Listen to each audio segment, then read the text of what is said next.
سب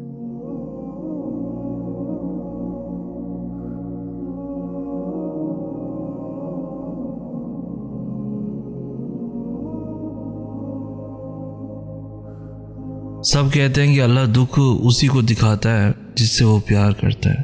اگر ایسا ہے تو مجھے یہ دکھ منظور ہے۔ جیسا اللہ چاہتا ہے ویسا ہوگا۔ جیسا تو چاہتا ہے نا اللہ، اسی میں راضی ہوں میں۔ جیسا تو نے میرے لیے سوچا ہے اسی میں خوش رہوں گا یا اللہ۔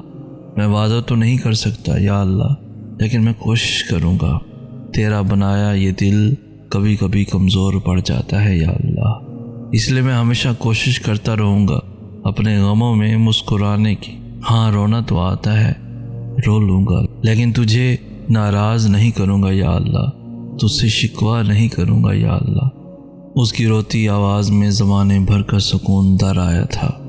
جب ہر چیز الجھ گئی ہو، ہر چیز اپنی جگہ سے بکھر گئی ہو، سمیٹنے سے بھی نہ سمٹے تم سے، تو ان چیزوں کو وہی چھوڑ دینا چاہیے۔ معجزے تب ہوتے ہیں جب ہمارے الفاظ ناکام ہو جاتے ہیں اور الفاظوں کی جگہ آنسو ہمارا حال دل بیان کرنے لگتے ہیں۔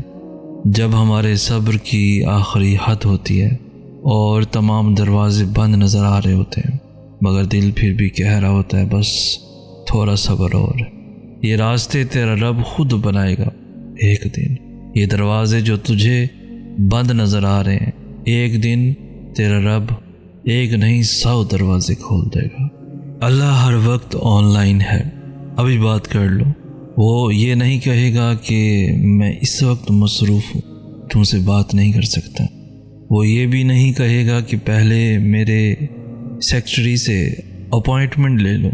وہ تو ہر وقت تمہاری کال کا منتظر ہے، تمہیں ویلکم کرے گا، خوش ہوگا، تمہارے گناہ بخش دے گا، تم پر رحمت کرے گا، تمہاری دعاؤں کے مقابلے میں کئی گنا زیادہ دے گا، دنیا میں بھی اور آخرت میں بھی۔ تو پھر دیر کس بات کی ہے؟ بات کرنا شروع کر دو، کیونکہ it is never too late. ملاؤ رابطہ، لائن ڈیڈ ہو جانے سے پہلے، بس یہی ڈیڈ لائن ہے۔ معجزے ہوتے ہیں، خاموشی کے خواب سچ ہو جاتے ہیں اور ٹوٹے ہوئے دل بالکل نئے ہو جاتے ہیں، اور یہ صرف نماز، دعا اور اللہ کی محبت کر سکتی ہے۔ زندگی کے بہت سارے اسباق میں سے ایک سبق یہ بھی سیکھا ہے میں نے کہ جب ہم اللہ پر چھوڑ دیتے ہیں معاملہ، تو وہ رب ایسی ایسی جگہوں سے نوازتا ہے کہ انسان حیرت زدہ ہو کر سوچتا ہے کہ یا اللہ میرے صبر کا اتنا اچھا پھل۔ ہم لوگ یہ سوچنے لگ جاتے ہیں کہ جس نے برا کیا اس کے ساتھ کچھ ہوا ہی نہیں۔ یہ نہیں دیکھتے کہ اللہ ہمیں دنیا میں کیا کیا دے رہا ہے اس کے بدلے میں۔ اور جہاں تک بات ہے اگلے کے مقافات کی، تو وہ اللہ بہتر جانتا ہے کہ کب کس کو کیسے اور کیا سبق دینا ہے۔ صرف ایک بار دل بڑا کر کے اپنا معاملہ اللہ پر چھوڑ کر دیکھیں۔ لوگوں کو کہتے سنا ہے کہ ہمارا پریشان ہو جانا اس لیے ہوتا ہے کہ ہمارا ایمان کمزور ہے، ہم اداس اس لیے ہوتے ہیں کیونکہ ہمارا اللہ پر توکل نہیں ہے۔ ایسا نہیں ہوتا۔ اگر ایسا ہوتا تو نبیوں کو خدا کبھی دکھ ہی نہ دیتا، اور دیتا بھی تو اللہ کے ولیوں کی آنکھ سے ایک آنسو نہ گرتا، مگر نہیں، وہ بھی روئے تھے، وہ بھی اداس ہوئے تھے۔ کوئی بیٹے کی جدائی میں رویا تھا اور کوئی کربلا کے شہیدوں کو رویا تھا۔ اس کا مطلب یہ نہیں کہ اداس ہو جانا ایمان کی کمزوری ہے، اور یہ امتحان اللہ تعالیٰ ہماری اداسی کا نہیں لیتا بلکہ ہمارے توکل کا لیتا ہے۔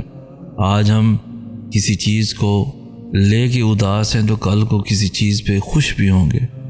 ہم انسانوں کا مزاج تبدیل ہوتا رہتا ہے، لیکن توکل، ایمان اور بھروسہ تبدیل نہیں ہوتا اگر مضبوط ہو تو۔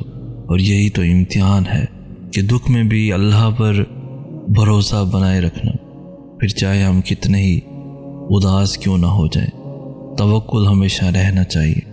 تمہاری دعائیں تو اللہ پہلے ہی قبولیت کا حصہ بنا دیتا ہے، پھر تمہیں آزمائش میں ڈالتا ہے، اس لیے کہ تم اللہ پر یقین رکھو کہ وہ کوئی چیز لیتا ہے تو اس کے بدلے بہترین دیتا ہے۔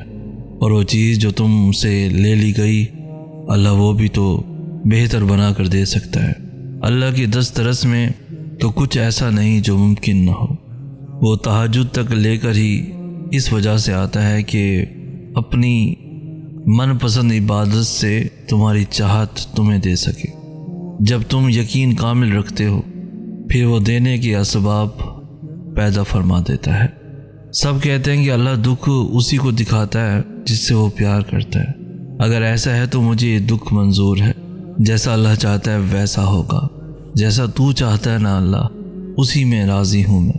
جیسا تو نے میرے لیے سوچا ہے اسی میں خوش رہوں گا یا اللہ۔ میں وعدہ تو نہیں کر سکتا یا اللہ، لیکن میں کوشش کروں گا۔ تیرا بنایا یہ دل کبھی کبھی کمزور پڑ جاتا ہے یا اللہ، اس لیے میں ہمیشہ کوشش کرتا رہوں گا اپنے غموں میں مسکرانے کی۔ ہاں رونا تو آتا ہے، رو لوں گا، لیکن تجھے ناراض نہیں کروں گا یا اللہ، تجھ سے شکوہ نہیں کروں گا یا اللہ۔ اس کی روتی آواز میں زمانے بھر کا سکون در آیا تھا۔ جب ہر چیز الجھ گئی ہو، ہر چیز اپنی جگہ سے بکھر گئی ہو، سمیٹنے سے بھی نہ سمٹے تم سے، تو ان چیزوں کو وہی چھوڑ دینا چاہیے۔ اور جب تم اپنی دعاؤں میں شدت اختیار کرو گے تو ہر چیز سمٹنے لگے گی۔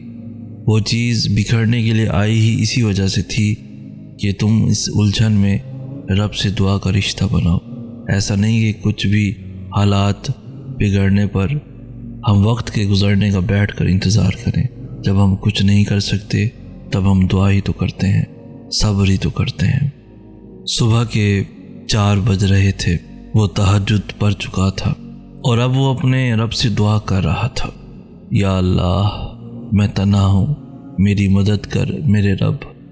مجھے ایسا لگ رہا ہے کہ میں کسی گہرے کالے سمندر میں پھنس چکا ہوں، میرے ارد گرد صرف اندھیرا ہے، مجھے صرف اس سمندر کی تیز لہریں سنائی دے رہی ہیں۔ یا اللہ میں ڈر رہا ہوں، مجھے خوف ہے یہ لہریں مجھے ڈبو دیں گی، مگر میرا یہ ڈر میرے تجھ پر یقین سے برا نہیں ہے۔ میں تجھ سے نا امید نہیں ہوں، میں جانتا ہوں تو مجھے اس سمندر سے نکالے گا یا رب۔ میرا بس تو ہی سہارا ہے میرے مالک، میری مدد کر۔ وہ روتا ہوا سجدے میں گر گیا اور اس کی سسکیاں بتا رہی تھیں کہ اس کی دعا عرش تک پہنچ گئی ہے۔